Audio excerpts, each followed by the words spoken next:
Today we will be showing you how to replace a tape cartridge magazine in a NEO 200S HP style tape library.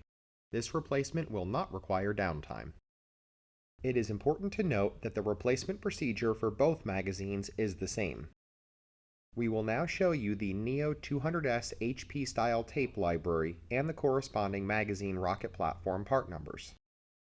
This is a NEO 200S HP style tape library and the corresponding magazine part numbers.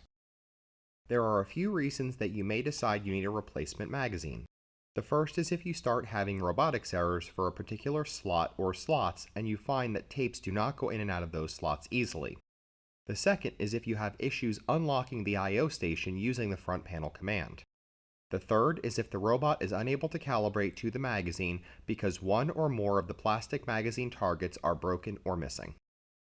Once you have the replacement magazine in hand, the first thing you will need to do is eject the faulty magazine from the library. The first way you will try and do this is by going to the front panel and hit the right arrow button to start going through the top level menu options. Once you get to the menu called Operations, hit the Enter button. The first two options will be Unlock Left Magazine and Unlock Right Magazine.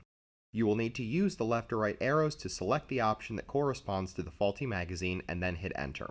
This will try to unlock the magazine on that side.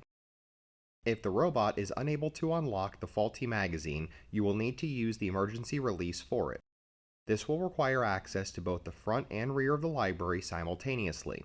It is best to have a second person help you with this procedure rather than trying to do it yourself. To use the emergency release, first locate the small hole at the bottom corner of the bottommost tape drive of the library. You will need to find the hole for the side that is the magazine you want to release. For the next part, we recommend a small paper clip that is unbent to get in the hole.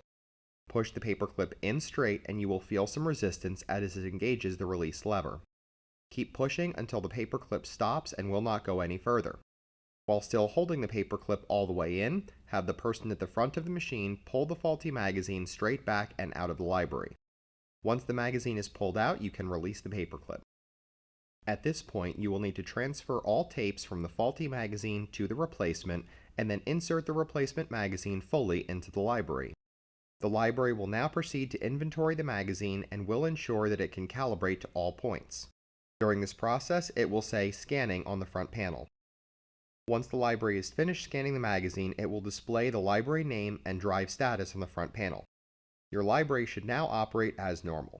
If you have any issues following the magazine replacement, please open a ticket through the Rocket Plus customer portal. Thanks for watching. This has been another video by the Top 10 USA Video Production Team. We look forward to sharing more content with you going forward, so please check out our YouTube channel and please subscribe so that you get notified whenever we release a new piece of content.